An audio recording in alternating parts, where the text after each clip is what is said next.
আমরা অনেক সময় আফসোস নিয়ে যেটাতে বক্তব্য শুরু করেছিলাম, যে আফসোস নিয়ে অনেককে বলি যে তুমি তো মনে হয় আমার কথা ভুলেই গেছো। তো হয়তো আমি তাকে স্মরণ করতেছি, সে আমাকে স্মরণ করে না। এটাই তো মানুষের কষ্ট। কিন্তু আল্লাহ সুবহানাহু ওয়া তাআলা এটা বরাবর। মানুষ যদি দিনে রাতে আল্লাহ সুবহানাহু ওয়া তাআলাকে 24 ঘন্টা স্মরণ করে, তা আল্লাহ সুবহানাহু ওয়া তাআলা 24 ঘন্টা ওই মানুষকে স্মরণ করবেন যে মানুষটা আল্লাহকে স্মরণ করতেছে, যেটা পৃথিবীর অন্য কারো ক্ষেত্রে আপনি কখনোই কল্পনা করতে পারবেন না। যে আপনি আপনার স্ত্রীর ভালোবাসায়, আপনার বন্ধুর ভালোবাসায়, আত্মীয় স্বজনের ভালোবাসায়, বাপের ভালোবাসায় স্মরণ করছেন, তো বাপও আপনাকে স্মরণ করছে, এটা অসম্ভব। এটা হয় না পৃথিবীতে। এটা একমাত্র সমানে সমান হয় আল্লাহ সুবহানাহু ওয়া তাআলার সাথে। যে হৃদয় আল্লাহর জিকির করে সে হৃদয় জীবিত, যে হৃদয় আল্লাহর জিকির করে না সে হৃদয় মৃত। মাসালুল্লাযী ইয়াযকুরু রাব্বাহ ওয়াল্লাযী লা ইয়াযকুরু রাব্বাহ মাসালুল হাইয়্যি ওয়াল মাইয়িত। যে আল্লাহকে স্মরণ করে তার হৃদয় জীবিত, যে আল্লাহকে স্মরণ করে না তার হৃদয় মৃত। আনা ইনদা যন্নি আবদি বি ওয়া আনা মাআহু ইযা যাকারানি ফাইযা যাকারানি ফি নাফসিহি যাকারতুহু ফি নাফসিহি ওয়া ইন যাকারানি ফি মালাইন যাকারতুহু ফি মালাইন খায়রিম মিনহুম। আমি আমার বান্দার ধারণা অনুযায়ী আচরণ করি। আল্লাহ সুবহানাহু ওয়া তাআলা বলছেন হাদিসে কুদসি, আমি আমার বান্দার ধারণা অনুযায়ী আলোচনা করি, আর আমি আমার বান্দার সাথে থাকি যতক্ষণ আমার বান্দা আমাকে স্মরণ করে। আমার বান্দা যদি আমাকে মনে মনে স্মরণ করে, আমি আল্লাহ সুবহানাহু ওয়া তাআলা তাকেও মনে মনে স্মরণ করি। আমার বান্দা যদি আমাকে বিশাল মাজমা এবং মাজলিসের মধ্যে স্মরণ করে, আমি আল্লাহ সুবহানাহু ওয়া তাআলা সে যেই মাজলিসে আমাকে স্মরণ করতেছে তার চেয়ে শ্রেষ্ঠতম মাজলিসে তাকে স্মরণ করি, মানে ফেরেশতাদের মাজলিসে, সেখানে তার নাম উচ্চারণ করি। সে যেমন আমার নাম মাজলিসে যদি উচ্চারণ করে, তো আমি তার নাম তার চেয়ে শ্রেষ্ঠতম মাজলিসে উচ্চারণ করি। জান্নাতবাসীদের একমাত্র আফসোস আল্লাহ সুবহানাহু ওয়া তাআলার জিকির। জাহান্নামীদের আফসোস নয়, জান্নাতবাসীদের আফসোস। লাইসা ইয়াতাহাসসারু আহলুল জান্নাহ আলা শাইইন ইল্লা আলা সাআতিন মাররাত বিহিম লাম ইয়াযকুরুল্লাহ ফিহা। জান্নাতে যাওয়ার পর জান্নাতবাসীরা ওই একটা সেকেন্ড সময়ের জন্য আফসোস করবে, ওই একটা ঘন্টার জন্য আফসোস করবে, ওই একটা দিনের জন্য আফসোস করবে, যে একটা দিন, যে একটা ঘন্টা, যে একটা সেকেন্ড সে জিকিরবিহীন অতিক্রম করেছে, জিকিরবিহীন পার করেছে, সেটার জন্য সে জান্নাতে বসে আফসোস করবে। জিকির ছাড়া সকল কথা বনি আদমের বিরুদ্ধে, আদম সন্তানের বিরুদ্ধে।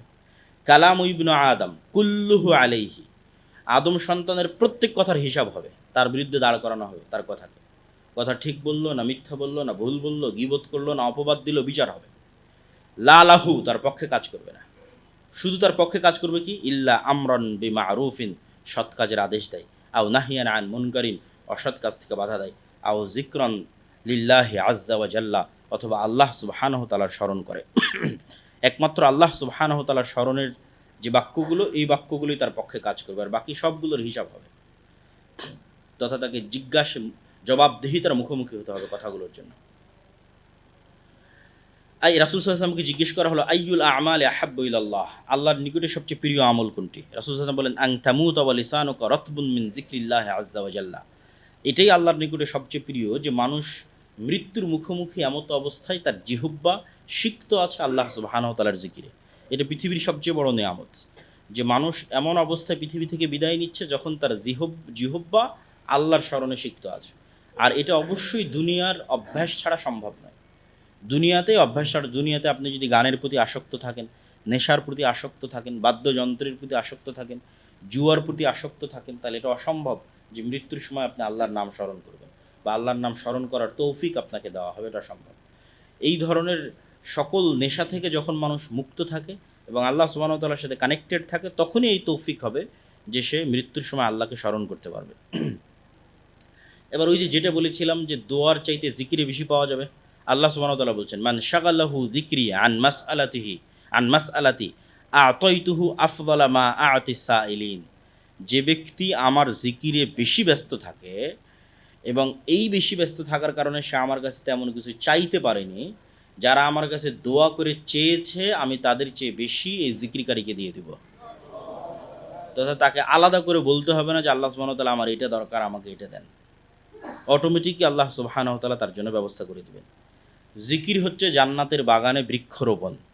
লাকিতু লাইলাতান উসরিয়া বি ইব্রাহিম ফাকালা ইয়া মুহাম্মদ আকরি উম্মাতাকা সালাম ওয়া আখবিরহুম আন্নাল জান্নাতা তাইয়্যিবাতুত তুরবাহ আযবাতুল মা ওয়া আন্নাহা কিয়ান ওয়া আন্না গিরাসাহা সুবহানাল্লাহ ওয়ালহামদুলিল্লাহ ওয়া লা ইলাহা ইল্লাল্লাহ ওয়াল্লাহু আকবার।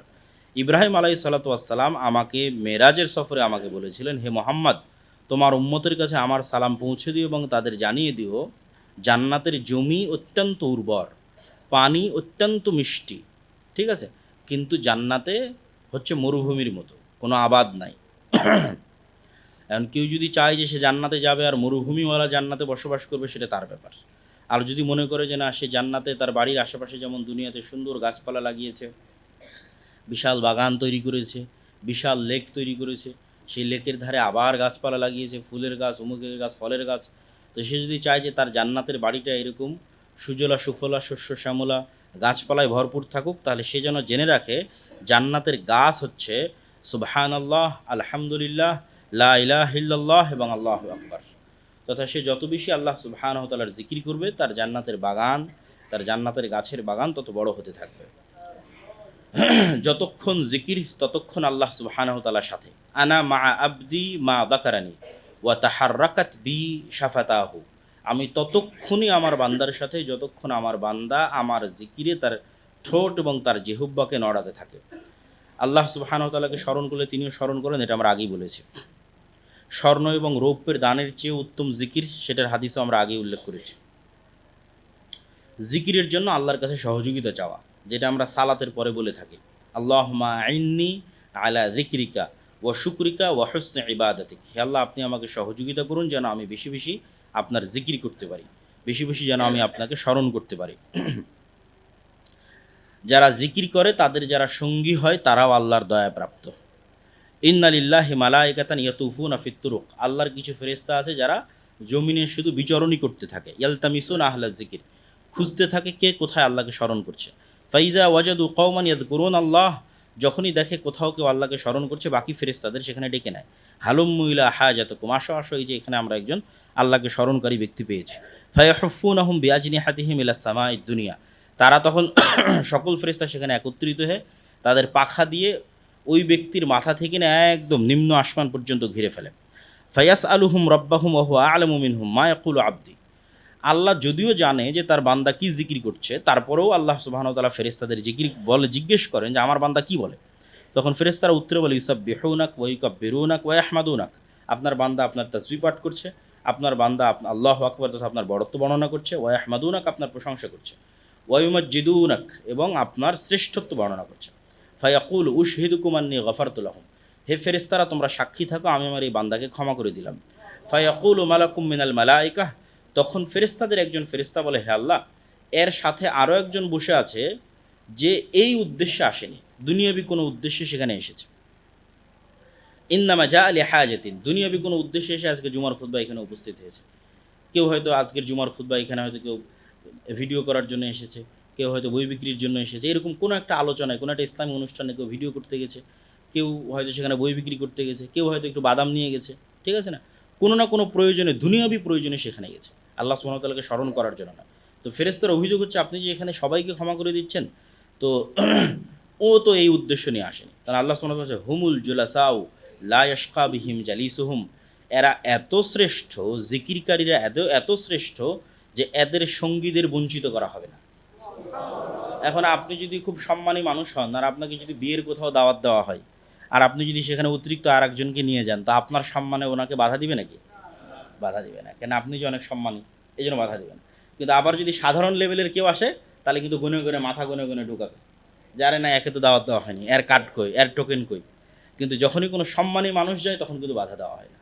তো জিকিরকারীর সম্মান আল্লাহর নিকটে এত বেশি যে এই জিকিরকারীদের সাথে যে আছে তাকে এই রহমত থেকে বঞ্চিত করা হবে, তাকেও ক্ষমা করে দেওয়া হবে। তারপরে যেটা বলেছিলাম যে তাওয়াফ, সাফা মারওয়া, এগুলো আল্লাহর জিকিরের জন্য। আব্দুল্লাহ বিন আব্বাস রাদিয়াল্লাহু তাআলা বলেন, রাসূল সাল্লাল্লাহু আলাইহি ওয়াসাল্লাম বলেছেন, ইন্নামা জুইলাত তাওয়াফু বিল বাইত, কাবা ঘরের তাওয়াফ দেওয়া হয়েছে, ওয়াবাইনা সাফা ওয়াল মারওয়া, এবং সাফা মারওয়ায় সাঈ দেওয়া হয়েছে, ওয়ারামিল জেমার, এবং পাথর নিক্ষেপ দেওয়া হয়েছে, লিইকামাতি যিকরিল্লাহ, আল্লাহ সুবহানাহু ওয়া তাআলার স্মরণকে পৃথিবীতে প্রতিষ্ঠিত করার জন্য। তারপরে কুরবানির যে ইবাদত, এটা আল্লাহর জিকিরের জন্য। ওয়ালিয়াযকুরু ইসমাল্লাহ আলা মা রাযাকাহুম মিন বাহিমাতিল আনআম, তোমাদের কুরবানির আদেশ দেওয়া হয়েছে, আল্লাহ তোমাদেরকে চতুষ্পদ জন্তু থেকে যা হালাল করেছেন, এই যে নিয়ামত, এই নিয়ামতের উপরে তোমরা আল্লাহ সুবহানাহু ওয়া তাআলাকে স্মরণ করবে, সেটিকে প্রতিষ্ঠিত করার জন্য কুরবানির ইবাদত দেওয়া হয়েছে। এবং মানুষ যেখানে যেটাই উচ্চারণ করুক না কেন সেই জায়গা সাক্ষী দিবে। রাসূল সাল্লাল্লাহু আলাইহি ওয়াসাল্লাম বলেন, ফাইন্নাহু লা ইয়াদাউ জাবহাতাহু আলা শাইইন মিনাল আরজ ইল্লা শাহিদা লাহু ইয়াউমাল কিয়ামাহ। মানুষ যেখানে যা উচ্চারণ করবে জিকির, সুবহানাল্লাহ, আলহামদুলিল্লাহ, কোরআন তেলাওয়াত, তার প্রত্যেকটা জায়গা কিয়ামতের মাঠে সাক্ষী দিবে। এমনকি লা ইয়াসমাউ মাদা সাউতিল মুআদ্দিন জিন্নুন ওয়ালা ইনসুন ওয়ালা শাইউন ইল্লা শাহিদা লাহু ইয়াউমাল কিয়ামাহ। মুয়াজ্জিন যখন আজান দেয়, এটাও তো জিকির, এই মুয়াজ্জিনের আজান যত দূর পর্যন্ত শুনতে পায়, জীব জন্তু, জড়বস্তু, জড় পদার্থ, কীট পতঙ্গ, মানুষ, জিন, এরা সব কিয়ামতের মাঠে মুয়াজ্জিনের পক্ষে সাক্ষী দিবে। তো এরকম যে যেখানে যেটা জিকির করবে তার সেই জায়গা, সেই স্থান, তার আশেপাশে যদ্দূর পর্যন্ত এই জিকির শোনা যাচ্ছে, তারা সবাই কিয়ামতের মাঠে সাক্ষী দিবে। ওমান ইয়াশু আন যিকরির রহমান নুকাইয়িজ লাহু শাইতানান ফাহুয়া লাহু করিন। যে ব্যক্তি রহমানের জিকির থেকে মুখ ফিরিয়ে নেয়, যে ব্যক্তি রহমানের জিকির থেকে মুখ ফিরিয়ে নেবে, আল্লাহ বলছেন নুকাইয়িজ লাহু শাইতানান ফাহুয়া লাহু করিন, ওই জিকিরবিহীন ব্যক্তির জন্য আমরা শয়তানকে সঙ্গী করে দিই, তথা সাথে সাথে তার সঙ্গী হয়ে গেছে শয়তান। এবং অসংখ্য দুনিয়াতে ইবাদত দেওয়া আছে এই শয়তানের কবল থেকে বাঁচার জন্য।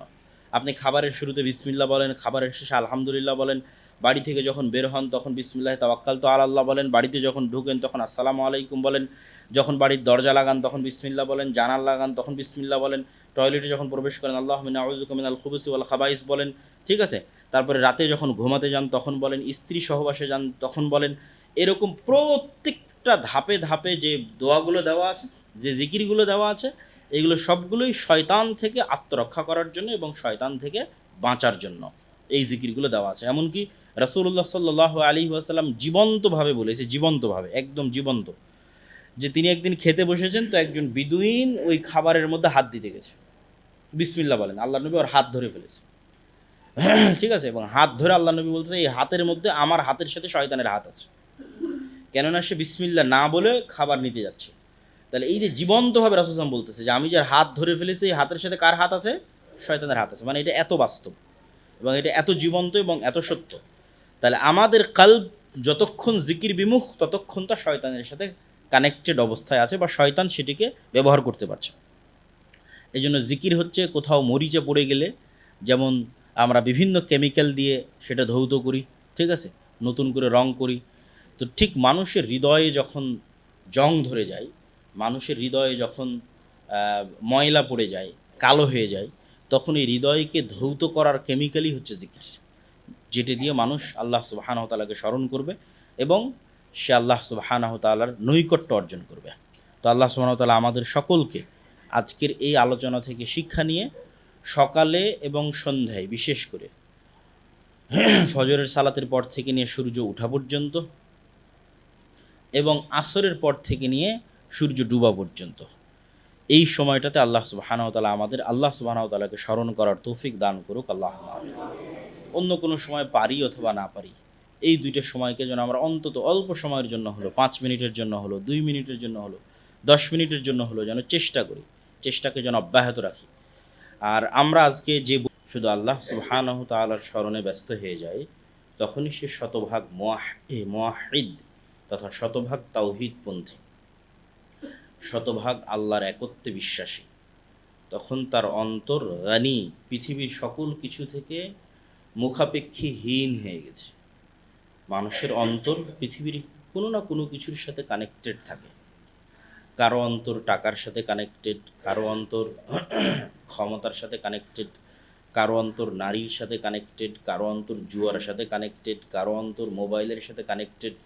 যখন শতভাগ এগুলো থেকে সে গানি হয়ে যায়, মুখাপেক্ষীহীন হয়ে যায়, তথা বছরকে বছর যদি মোবাইল না থাকে তাও তার কাছে কিছু মনে হবে না, বছরকে বছর যদি সে টাকা ভালো মতো উপার্জন করতে না পারে তাও কিছু মনে হবে না।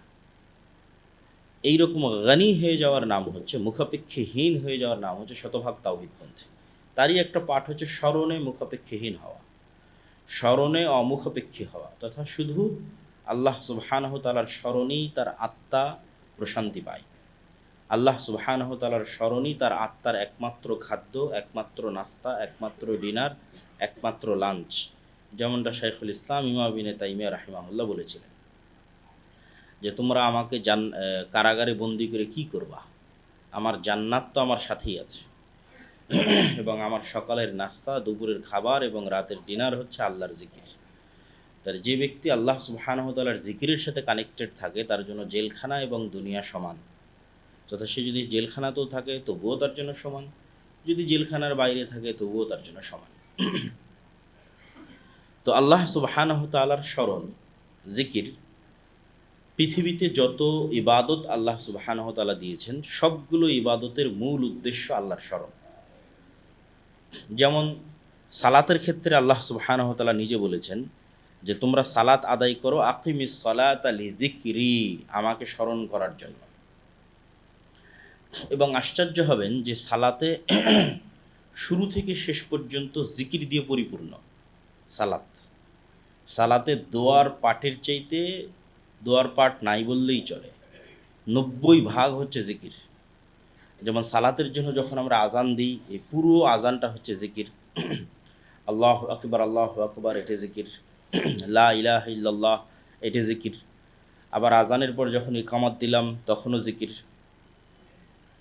তারপরে হচ্ছে সালাতে যখন দাঁড়ালাম তখন আল্লাহু আকবার বলে দাঁড়াচ্ছি, এটা জিকির। সালাতে যখন কোরআন তেলাওয়াত করতেছি তখন কোরআন আল্লাহর কালাম, এই জন্য এটা পৃথিবীর শ্রেষ্ঠতম জিকির। কোরআন আল্লাহর কালাম হওয়ার কারণে এটা পৃথিবীর শ্রেষ্ঠতম জিকির, কেননা ওইটার মাধ্যমে জিকির করা হচ্ছে, কোনো কিছু চাওয়া হচ্ছে না, জিকিরই মূল উদ্দেশ্য। তারপরে যখন আমরা রুকুতে চলে যাচ্ছি, রুকুতে গিয়ে সুবহান রব্বিল আজিম বলতেছি, এটা জিকির। সুবহান রব্বিল আজিম এটা হচ্ছে জিকির, আল্লাহকে স্মরণ করা, আল্লাহর পবিত্রতা এবং আল্লাহর মহত্ব বর্ণনা করা। তারপর ওখান থেকে যখন উঠতেছি সামি আল্লাহু লিমান হামিদাহ, তখন বলছি রব্বানা লাকাল হামদ, এটা জিকির, আল্লাহর প্রশংসা হচ্ছে, এটা জিকির। সেখান থেকে যখন সিজদায় যাচ্ছি তখন আল্লাহু আকবার বলে সিজদায় যাচ্ছি, গিয়ে বলছি সুবহান রব্বিয়াল আ'লা, এটা জিকির। এইভাবে সালাতের শুরু থেকে নিয়ে একদম সালাতের শেষ পর্যন্ত 90% হচ্ছে জিকির। একদম সালাম ফিরানোর পূর্ব মুহূর্তে বান্দাকে সুযোগ দেওয়া আছে দোয়া করার জন্য। অন্যথায় আকিমিস সালাতা লিযিকরি, তোমরা সালাত কায়েম করো আমাকে স্মরণ করার জন্য। তথা মানুষকে অ্যাটলিস্ট দিনে রাতে 24 ঘন্টায় 5 বার আল্লাহকে স্মরণ করতে হবে। সবসময় স্মরণ করতে পারলে তো খুবই ভালো, কিন্তু বাধ্য হচ্ছে যে সে 5 বার আল্লাহ সুবহানাহু ওয়া তাআলাকে স্মরণ করবে। সেই স্মরণ করার একটা ফরম্যাট দেওয়া আছে, যেই ফরম্যাটটা স্মরণ করার সর্বশ্রেষ্ঠ ফরম্যাট, সেটা হচ্ছে সালাত। ঠিক তেমনি আমরা যদি হজের কথা বলি, তাহলে হজের ক্ষেত্রেও আল্লাহ সুবহানাহু ওয়া তাআলা হজের যে জায়গাগুলোর কথা উল্লেখ করেছেন সেই জায়গাগুলোকে বলতে গিয়ে তিনি বলেছেন এগুলো আল্লাহর জিকির, আল্লাহ সুবহানাহু ওয়া তাআলাকে স্মরণ করার জন্য। তাহলে প্রথম কথা হচ্ছে যত ইবাদত আমরা করি না কেন সেই ইবাদতের মূল কথা থাকে আল্লাহ সুবহানাহু ওয়া তাআলাকে স্মরণ করা। দ্বিতীয়ত, জিকিরকারীরা শুধু দোয়াকারীদের চেয়ে শ্রেষ্ঠ, শুধু দোয়ার চাইতে জিকির শ্রেষ্ঠ। দোয়াতে কিছুটা মানুষের স্বার্থ থাকে, আল্লাহ আমার ছেলে মেয়ের এটা হয়েছে এটা করে দাও, আল্লাহ আমার টাকা দাও, আল্লাহ আমার চাকরি দাও, আল্লাহ আমার বিয়ে করে দাও। এইভাবে যত রকমের সমস্যায় মানুষ আছে সকল সমস্যাগুলো সে দোয়াতে তুলে ধরার চেষ্টা করে। আর যখন সে আল্লাহ সুবহানাহু ওয়া তাআলার জিকির করে তখন এটার মধ্যে কোনো চাওয়া থাকে না, এটা নিঃস্বার্থভাবে আল্লাহর বড়ত্ব, আল্লাহর মহত্ব, আল্লাহর প্রশংসা, আল্লাহর পবিত্রতার বর্ণনা থাকে। ঠিক ফেরেশতাদের যেমন আল্লাহ সুবহানাহু ওয়া তাআলার কাছে কোনো কিছু চাওয়া নাই, অসুখ বিসুখ নাই, খাওয়ার সমস্যা নাই, তো ফেরেশতারা কী চাইবে আল্লাহর কাছে? তো ফেরেশতারা সবসময় আল্লাহ সুবহানাহু ওয়া তাআলার জিকির করে। যেহেতু চাওয়ার কোনো প্রয়োজন নাই, সেহেতু ফেরেশতাদের স্বভাব এবং ফেরেশতাদের গতি হচ্ছে জিকির করা। ঠিক আসমান জমিন এবং তার মধ্যে যা কিছু আছে, জীব জন্তু জড়বস্তু জড় পদার্থ, ইউসাব্বিহু লিল্লাহি মা ফিস সামাওয়াতি ওয়া মা ফিল আরজ, আমার এই জামা, এই মোবাইল, এই ফোন, এই টেবিল, এই কাঠ, এই বিল্ডিং, ফ্যান, লাইট, ধূলিকণা বালিকণা যা আসমান এবং জমিনে আছে, এরা আল্লাহ সুবহানাহু ওয়া তাআলার কাছে দোয়া তেমন করে না, জিকির করে, আল্লাহ সুবহানাহু ওয়া তাআলার তাসবিহ পাঠ করে। তাহলে ফেরেশতাদের ইবাদত জিকির, সকল সৃষ্টি জীবের ইবাদত জিকির। এই জন্য মানুষ যখন জিকির করবে তথা কোনো জিকিরকারী বান্দা যদি আল্লাহ সুবহানাহু ওয়া তাআলার জিকির করে, তাহলে একজন দোয়াকারী বান্দা দোয়া করে আল্লাহর কাছে যা চেয়েছে আল্লাহ জিকিরকারীকে তার চেয়ে বেশি দিয়ে দেন। এগুলোর বিস্তারিত দলিল কোরআনের আয়াত এবং হাদিস থেকে আমরা তুলে ধরবো ইনশাল্লাহ। স্বাভাবিক যে কোনো ইবাদতের পুরস্কার নির্ধারিত, কিন্তু জিকিরকারীর পুরস্কার হচ্ছে আল্লাহ সুবহানাহু ওয়া তাআলার নৈকট্য। যেমন ফেরাউন যখন ওই জাদুকর, যে সমস্ত জাদুকরেরা সিজদা করলো আল্লাহর জন্য এবং সিজদা করে তারা মুসলমান হয়ে গেল, মুসা এবং হারুনের রবের উপর ঈমান আনয়ন করলো, তখন ফেরাউন তাদেরকে প্রস্তাব দিয়েছিল যে তোমরা যদি মুসা এবং হারুনের রবকে অস্বীকার করো তাহলে তোমাদেরকে শুধু পুরস্কৃত করা হবে না, তোমাদেরকে শুধু মন্ত্রী পরিষদে জায়গা দেওয়া হবে না, বরং আমার নিকটে স্থান দেওয়া হবে, নৈকট্য, স্পেশাল ক্লোজ সার্কেলের মধ্যে তোমাকে অন্তর্ভুক্ত করা হবে। তো স্পেশাল ক্লোজ সার্কেলের একটা গুরুত্ব আছে, যেটা ফেরাউনের ওই কথা থেকে স্পষ্ট হয় এবং আমরাও আমাদের বাস্তব জীবনে দেখি যে দেখা যাচ্ছে একটা সরকার যখন সরকার গঠন করে তখন ওসি, ডিসি, এসপি, মন্ত্রী, সচিবালয় অসংখ্য অনেকে দায়িত্ব থাকে, কিন্তু সবাই প্রধানমন্ত্রীর ক্লোজ সার্কেলের অন্তর্ভুক্ত হয় না। তার বিশেষ স্পেশাল ক্লোজ সার্কেলের লোকজন, তার খুব কাছের লোকজন খুব কমই থাকে। তাহলে জিকিরের যেটা সবচেয়ে বড় বেনিফিট বান্দার জন্য, সেটা হচ্ছে অন্য আর এবাদত দিয়ে সে তো পূর্ব নির্ধারিত, তার যেটা প্রাপ্য সেটা তো পাবেই, কিন্তু জিকিরের মাধ্যমে সে আল্লাহ সুবহানাহু ওয়া তাআলার স্পেশাল নৈকট্য অর্জন করতে পারবে। বলেন আল্লাহু আকবার। এগুলো সবগুলোর দলিল আমরা তুলে ধরবো ইনশাআল্লাহ কোরআন থেকে এবং হাদিস থেকে। জিকিরের আরেকটা সবচেয়ে বড় পজিটিভ দিক হচ্ছে, যে কোনো ইবাদতে যদি মানুষ আদায়ে অক্ষম হয় তাহলে সেই ইবাদতের ব্যাকআপ যদি কিছু দিয়ে না দিতে পারে তাহলে জিকির দিয়ে দিতে পারবে। অন্য ইবাদতের ব্যাকআপ দেওয়ার একটা রাস্তা থাকে অর্থ দিয়ে, টাকা দিয়ে, যে আমার ইবাদতের যা কমতি আছে আর আমার গুনাহের যা কাফফারা আছে এগুলো সবগুলোর আমি ব্যাকআপ দিব অতিরিক্ত টাকা ইনকাম করে, সেই টাকা দান করে। কিন্তু একজন গরিব কীভাবে সেটার ব্যাকআপ দিবে? তো রাসূলুল্লাহ সাল্লাল্লাহু আলাইহি ওয়াসাল্লামের কাছে গরিব সাহাবীরা এসে যখন এই আবদার জানালেন, তখন আল্লাহ নবী তাদেরকে জিকির শিখিয়ে দিলেন যে তোমরা জিকির করো, সুবহানাল্লাহ, আলহামদুলিল্লাহ, আল্লাহু আকবার। এই জিকির দিয়ে তোমরা ধনীদের ইবাদতের কাছাকাছি পৌঁছে যাবা। আল্লাহু আকবার। তাহলে জিকির এমন একটি ইবাদত যা মানুষ সুস্থ, অসুস্থ, পবিত্র, অপবিত্র, শুয়ে, বসে, দাঁড়িয়ে, সর্বাবস্থায় শুধু যদি অন্তর এবং ব্রেন ঠিক থাকে আর শুধু যদি জিহ্বা নড়তে পারে তাহলে পৃথিবীর সকল ইবাদতের স্থলাভিষিক্ত হয়ে যাবে জিকির। মানুষকে সবচেয়ে সহজ মানুষের জন্য করা, অন্য সকল ইবাদতের কমতির যে ব্যাকআপ সেটি তৈরি করার জন্য, যেটা সে বিভিন্ন কারণে আদায় করতে পারছে না। যেমন একজন অসুস্থ ব্যক্তি হজ করতে পারছে না, কী দিয়ে সে হজের নেকি অর্জন করবে? অতিরিক্ত আল্লাহ সুবহানাহু ওয়া তাআলার জিকির দিয়ে সে একজন হাজির হজের সমপরিমাণ নেকি অর্জন করে ফেলতে পারে। কেননা জিকির করতে তো আর টাকা লাগবে না। ঠিক তেমন ধনী ব্যক্তি দান করবে, তো ধনী ব্যক্তির দানের সমান নেকি একজন গরিব মানুষ কীভাবে অর্জন করবে? জিকির দিয়ে অর্জন করবে। তাহলে জিকির এমন এক বড় এবং ব্যতিক্রম ধর্মী ইবাদত যা দিয়ে অন্য সকল ইবাদতের আছে আছে আছে এখানে অন্য সকল ইবাদতের ব্যাকআপ দেওয়া যাবে। তারপরের পয়েন্ট হচ্ছে, পৃথিবীর যত শক্তিশালী, যত অসম্ভব কাজ হোক অথবা যত বড় সমস্যা হোক, দুটো পয়েন্ট, পৃথিবীর যত বড় অসম্ভব কাজ হোক এবং যত ভয়ঙ্কর বিপদ হোক, সকল অসম্ভবকে সম্ভব করা সম্ভব এবং সকল ভয়ঙ্কর বিপদকে দূরীভূত করা সম্ভব আল্লাহ সুবহানাহু ওয়া তাআলার জিকিরের মাধ্যমে। এমন কোনো অসম্ভব পৃথিবীতে নাই যেটা সম্ভব নয় আল্লাহর জিকির দিয়ে, এবং এমন কোনো সমস্যা পৃথিবীতে নাই যে সমস্যা দূর করা সম্ভব নয় আল্লাহ সুবহানাহু ওয়া তাআলার জিকির দিয়ে। এবং এগুলোরও আমরা দলিল ধীরে ধীরে তুলে ধরবো ইনশাআল্লাহ।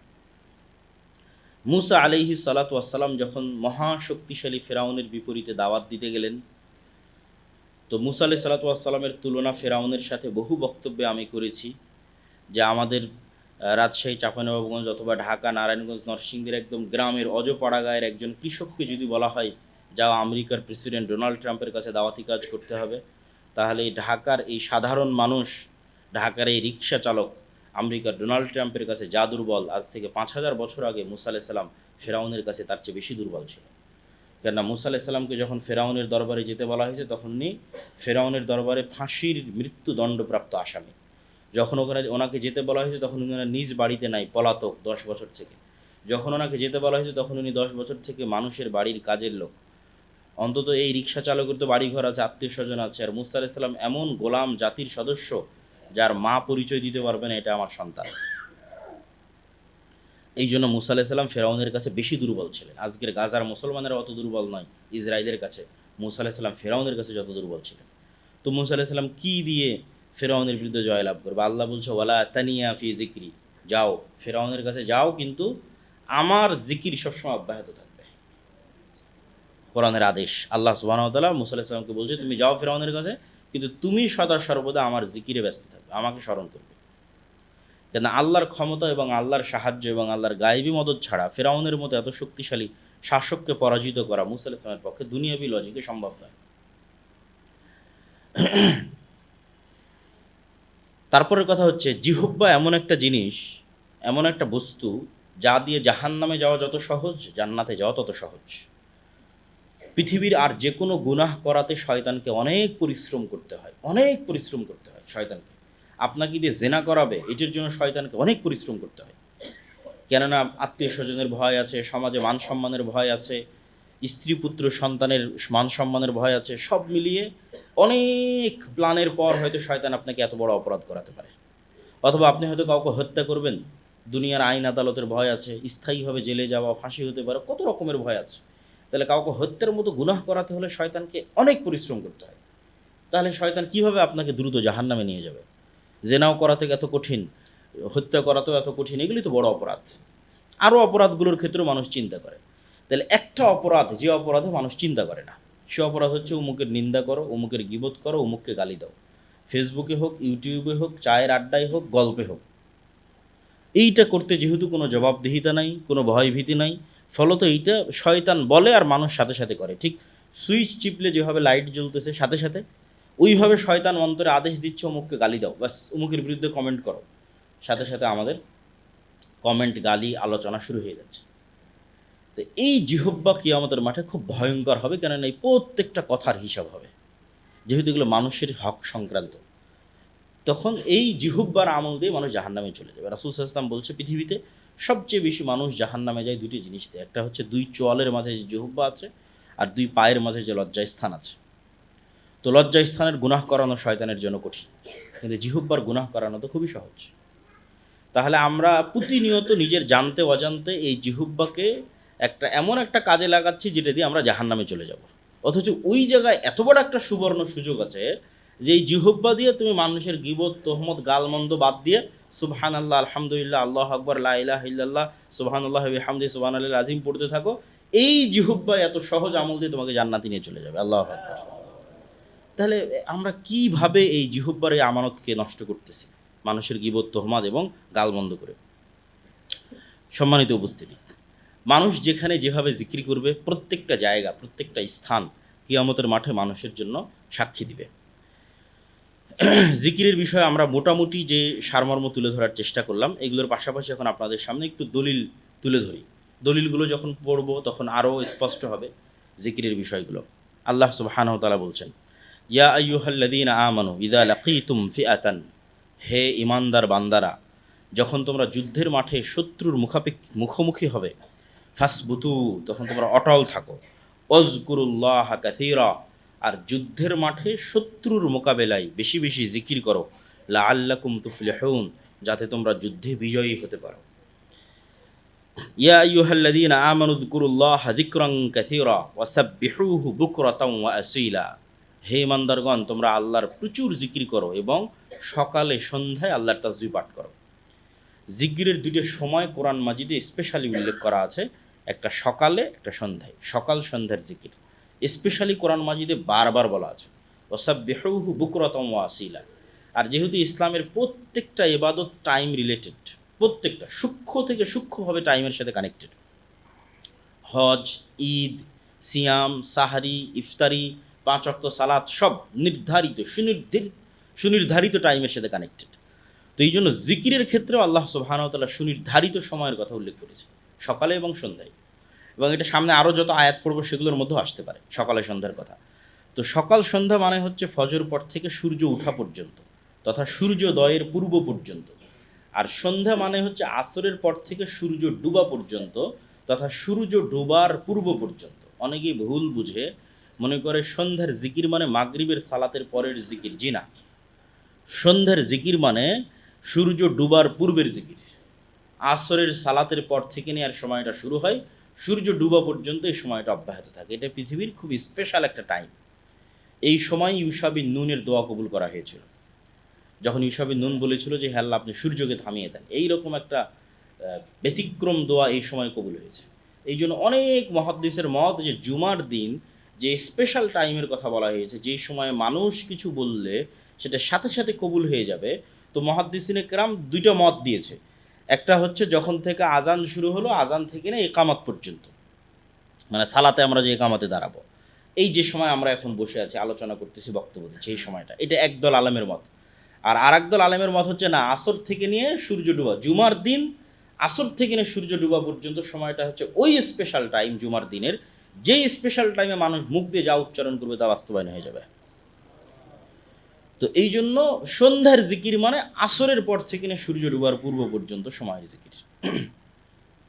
আল্লাহ সুবহানাহু ওয়া তাআলা বলেন, ওয়ায-যাকিরিনা আল্লাহা কাসীরান ওয়ায-যাকিরাত আ'আদ্দাল্লাহু লাহুম মাগফিরাতান ওয়া আজরান আযীমা।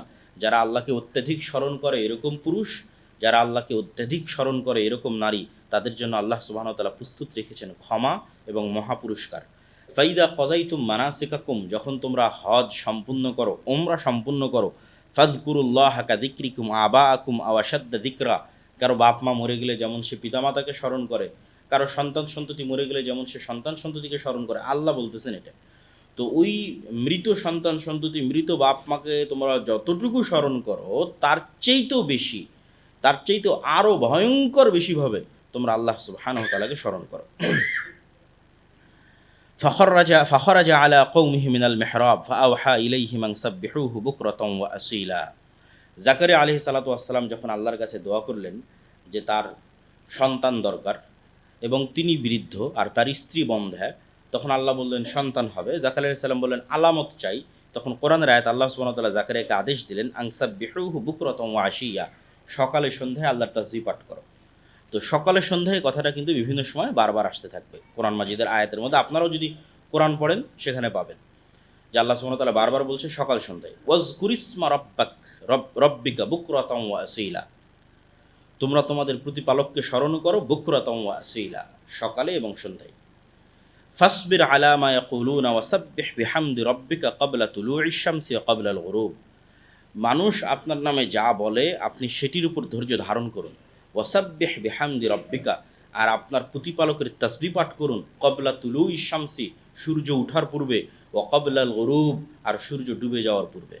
তাহলে আয়াতের মধ্যেই স্পষ্ট করে বলে দেওয়া আছে, এটা সূরা কাহফের 39 নম্বর আয়াত, সূরা কাহফের স্পষ্ট করে বলে দেওয়া আছে যে ক্বাবলা তুলুইশ শামসি, সূর্য ডুবার পূর্বে, ওয়া ক্বাবলাল গুরুব, সূর্য ওঠার পূর্বে এবং সূর্য ডুবার পূর্বে। সাব্বিহ বিহামদি রব্বিক, প্রতিপালকের তাসবিহ পাঠ করবে। ফাসবির ইন্না ওয়া'দাল্লাহি হক ওয়াস্তাগফির লিযামবিক ওয়াসাব্বিহ বিহামদি রব্বিকা বিল আশিয়্যি ওয়াল ইবকার। ধৈর্য ধারণ করেন, আল্লাহর ওয়াদা সত্য। ওয়াস্তাগফির লিযামবিক, আপনার গুনাহের জন্য আল্লাহর কাছে ক্ষমা চান। ওয়াসাব্বিহ বিহামদি রব্বিক, আর প্রতিপালকের তাসবিহ পাঠ করেন বিল আশিয়্যি ওয়াল ইবকার, সকালে এবং সন্ধ্যায়। তাহলে কতগুলো আয়াত আমরা দেখছি যে আয়াতগুলোতে আল্লাহ বলছেন সকালে এবং সন্ধ্যায়, এবং স্পষ্ট করে বলা আছে সূর্য ওঠার পূর্বে এবং সূর্য ডুবার পূর্বে। আল্লাহ সুবহানাহু ওয়া তাআলা আরও বলেন, জিকিরবিহীন হৃদয় হচ্ছে অন্ধ। ওয়ালা তুতি' মান আগফালনা কলবাহু আন যিকরিনা, আপনি ওই ব্যক্তির অনুসরণ করিয়েন না যার অন্তরকে আল্লাহ সুবহানাহু ওয়া তাআলা আল্লাহর জিকির বিমুখ করে দিয়েছেন। ওয়াত্তাবা হাওয়াহু, এবং যে তার নিজের নাফসের অনুসরণ করে। ওয়া কানা আমরুহু ফুরতা, এবং সে কাজে কর্মে সীমাকে অতিক্রম করে গেছে, সীমাকে লঙ্ঘন করে ফেলেছে। তো যার অন্তর আল্লাহ সুবহানাহু ওয়া তাআলার জিকির বিমুখ, তার অন্তর হচ্ছে অন্ধ। ফাযুকু বিমা নাসিতুম লিকা ইয়াউমিকুম হাযা ইন্না নাসিনাকুম ওয়া নাসুল্লাহ ফানাসিয়াহুম। আজকে যে আল্লাহকে ভুলে যাবে কিয়ামতের মাঠে আল্লাহ সুবহানাহু ওয়া তাআলা তাকে ভুলে যাবে। আল্লাহ সুবহানাহু ওয়া তাআলা বলছেন ওয়া নাসুল্লাহ, তারা আল্লাহকে ভুলে গেছিল, ফানাসিয়াহুম, এই জন্য আল্লাহ সুবহানাহু ওয়া তাআলা আজকে তাদের ভুলে গেছে। ওয়ালা তাকুনু কাল্লাযীনা নাসুল্লাহ, তোমরা তাদের মতো হয়ে যাও না যারা আল্লাহকে ভুলে গেছে। ফানসাহুম আনফুসাহুম, আল্লাহ তাদের নিজেদেরকেও ভুলিয়ে দিবেন। তাহলে দুটো পয়েন্ট, যে আল্লাহকে ভুলে যায় কিয়ামতের মাঠে আল্লাহ তাকে ভুলে যাবে, যে আল্লাহকে ভুলে যায় আল্লাহ তাকেই ভুলিয়ে দিবেন, সে নিজেকেই ভুলে যাবে। ফানসাহুম আনফুসাহুম, সে নিজেকেই ভুলে যাবে। এর ব্যাখ্যা কি?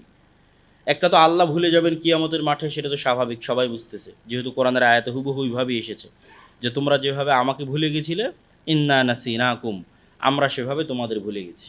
মানে আজ কিয়ামতের মাঠে তোমাদের নিয়ে আমাদের কোনো পরোয়া নাই, কোনো চিন্তা নাই, কোনো মাথা ব্যথা নাই।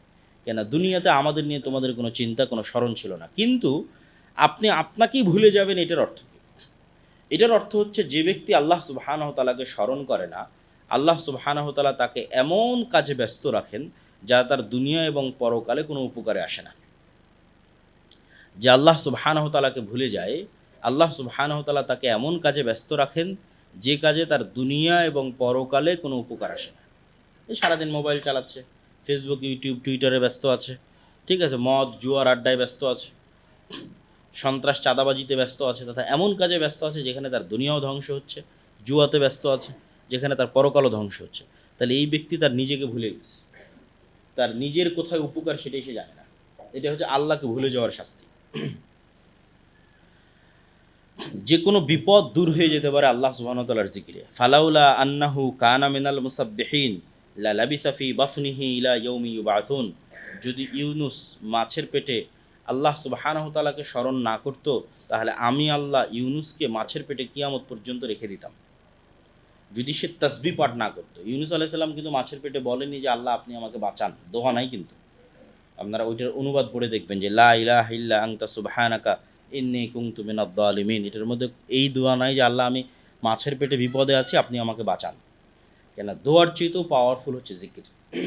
এটা জিকির, লা ইলাহা ইল্লা আনতা, আল্লাহ ব্যতীত কোনো ইবাদতের যোগ্য মাবুদ নেই, সুবহানাক, আপনি মহাপবিত্র, তাসবিহ। এবং আল্লাহ কোরআনের আয়াতের মধ্যে এটা বলেছে যে যদি ইউনুস তাসবিহ পাঠকারী না হতো, ফালাউলা আন্নাহু কানা মিনাল মুসাব্বিহিন, যদি ইউনুস তাসবিহ পাঠকারী না হতো, মানে মাছের পেটে আমার তাসবিহ, আমার জিকির পাঠ না করতো, তাহলে লালাবিসা ফি বাতনিহি, তাহলে আমি তাকে মাছের পেটে কিয়ামত পর্যন্ত রেখে দিতাম। ইন্নী কুনতু মিনাজ জালিমিন, হে আল্লাহ আমি অপরাধীদের অন্তর্ভুক্ত, আর আপনি মহাপবিত্র, আর আপনি ব্যতীত ইবাদতের যোগ্য কেউ নাই। আসমান এবং জমিনের সৃষ্টি রহস্য একমাত্র আল্লাহর জিকিরকারীরাই প্রকৃতভাবে অনুভব করতে পারে। আল্লাহ সুবহানাহু ওয়া তাআলা বলেন, ইন্না ফি খালকিস সামাওয়াতি ওয়াল আরজ, আসমানের সৃষ্টি এবং জমিনের সৃষ্টি, ওয়া ইখতিলাফিল লাইলি ওয়ান নাহার, দিনের সৃষ্টি এবং রাতের সৃষ্টি, লাআয়াতিল লিউলিল আলবাব, যে কোনো চিন্তাশীল মানুষের জন্য নিদর্শন। আল্লাযীনা ইয়াযকুরুনাল্লাহা কিয়ামান ওয়া কুউদা, যারা বসতেও আল্লাহর জিকির করে, যারা উঠতেও আল্লাহর জিকির করে, ওয়া আলা জুনুবিহিম, যারা শুইতেও আল্লাহর জিকির করে, ওয়া ইয়াতাফাক্কারুনা ফি খালকিস সামাওয়াতি ওয়াল আরজ, এবং যারা সদা সর্বদা আল্লাহর আসমান জমিন এবং আল্লাহর সৃষ্টি নিয়ে চিন্তা করতে থাকে। তারা বলে, রব্বানা মা খালাকতা হাযা বাতিলা, হে আল্লাহ আপনি এই বিশাল সৃষ্টি অনর্থক সৃষ্টি করেননি, সুবহানাক, আপনি মহাপবিত্র, ফাকিনা আযাবান নার, অতএব আপনি আমাদের জাহান্নামের আগুন থেকে রক্ষা করেন। ইয়াহইয়া ইবনে জাকারিয়া আলাইহিস সালাতু ওয়াস সালামকে যে আল্লাহ সন্তান দিলেন তার নাম ইয়াহইয়া, তার একটা বর্ণনা বানু ইসরাঈলের রিওয়ায়াতে, হাদিসের মধ্যে রাসূলুল্লাহ সাল্লাল্লাহু আলাইহি ওয়াসাল্লাম তুলে ধরেছেন যে তিনি তার উম্মতকে আদেশ দিচ্ছেন, আমুরুকুম আন তাযকুরুল্লাহ তাআলা, আমি তোমাদের আদেশ দিচ্ছি তোমরা আল্লাহর জিকির করবে। ফা ইন্না মাসালা যালিকা মাসালু রাজুলিন খারাজাল আদুউ ফি আসারিহি সিরাআন, কেননা যে জিকির করে তার উদাহরণ ওই ব্যক্তির মতো যে পালাচ্ছে আর তার পিছনে তার শত্রু তাকে ধাওয়া করতেছে, খুব দ্রুত গতিতে তার শত্রু তাকে ধাওয়া করতেছে। হাত্তা ইদা আতা হিসনান হাসিনান, এমতো অবস্থায় সে সামনে দেখে একটা দুর্গর মধ্যে ঢুকে গিয়ে দরজা বন্ধ করে দিয়েছে, ফলত শত্রু আর তার কোনো ক্ষতি করতে পারলো না। কাযালিকাল আবদু লা ইহরিজু নাফসাহু মিনাশ শাইতানি ইল্লা বিযিকরিল্লাহ, মানুষের অন্তরের অবস্থা এরকমই যে শয়তান মানুষের অন্তরের পিছনে ধাওয়া করতেছে মানুষকে পথভ্রষ্ট করার জন্য, অন্তরকে পথভ্রষ্ট করার জন্য। আর মানুষ ওই শত্রু থেকে পালিয়ে বাঁচতে গিয়ে যেভাবে একটা ঘরে আশ্রয় নিল, দুর্গে আশ্রয় নিল, মানুষ যখন জিকির করে ঠিক সেভাবে সে দুর্গের মধ্যে আশ্রয় নেয়। আল্লাহু আকবার। জিকির সম্পর্কে রাসূলুল্লাহ সাল্লাল্লাহু আলাইহি ওয়াসাল্লাম যা বলেন এগুলো আল্লাহর আয়াত।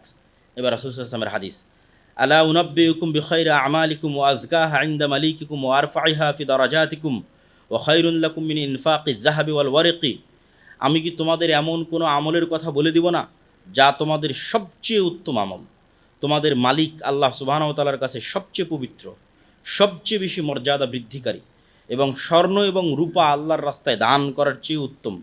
এমনকি তোমাদের শত্রুদের মোকাবেলায় অবতীর্ণ হয়ে তাদেরকে যদি তোমরা পরাজিত করো তাহলে এই পরাজিত করার চেয়ে উত্তম, তথা শত্রুর মোকাবেলায় অবতীর্ণ হয়ে জেহাদ করার চেয়ে উত্তম। কাউলু বালা, আমরা জিজ্ঞেস করলাম, হে আল্লাহর নবী, কী সেই ইবাদত যা এত কিছুর চেয়ে উত্তম হতে পারে? তিনি বললেন, জিক্রুল্লাহ তাআলা, আল্লাহ সুবহানাহু তাআলার স্মরণ। জিকিরবিহীন আড্ডা মৃত গাধার নাই, গাধার মৃতদেহের নাই। রাসূল সাল্লাল্লাহু আলাইহি ওয়াসাল্লাম বলেন, মা মিন কওমিন ইয়াকুমুনা মিন মাজলিস, কোনো এক জায়গায় বসে মানুষ গল্প করলো আর সেই গল্পের মধ্যে একবারও আল্লাহর নাম উচ্চারিত হলো না, আল্লাহ সুবহানাহু ওয়া তাআলার তাসবিহ পাঠ করা হলো না, লা ইয়াযকুরুন আল্লাহ ফি, সেখানে তারা আল্লাহর জিকির করলো না, ইল্লা কামু আন মিসলি জিফাতি হিমারিন, তাহলে এই মজলিসটা যেন একটা পচে যাওয়া গলে যাওয়া গাধার মৃতদেহের মতো। তাহলে যে কোনো জায়গায় মানুষ একত্রিত হলে জরুরি ভিত্তিতে সেখানে আল্লাহর জিকির থাকতে হবে। এই জন্য বৈঠক শেষের দোয়া, বৈঠক শেষের দোয়া কিন্তু এই জন্য দেওয়া। ঠিক আছে, আমরা দুনিয়াবে একটা বিষয় আলোচনা করতেছি, তবুও এই আলোচনাকে আল্লাহর নাম উচ্চারিত হোক, এই জন্য আলোচনার শুরুতে হামদ এবং সানা পাঠ করা এবং আলোচনার শেষে বৈঠক শেষের দোয়া পাঠ করা অতীব জরুরি। নাহলে ওই আলোচনাটা সম্পূর্ণ বৃথা এবং বেকার। জিকির যেখানে হয়, মানুষ যেখানে জিকির করে, বা নিজেই যখন মানুষ জিকির করে, অথবা এরকম যে কোনো জায়গায় ইসলামের আলোচনা হচ্ছে, কোরআন তেলাওয়াত হচ্ছে, অথবা কোরআন এবং হাদিসের দার্স হচ্ছে, এগুলোও জিকির। কোরআন হাদিসের দার্স জিকির, ইসলামী সম্মেলন, ইসলামী জালসা জিকির, কেন সেখানে আল্লাহর নাম উচ্চারিত হচ্ছে। তো এগুলোকে জান্নাতের বাগান বলা হয়েছে।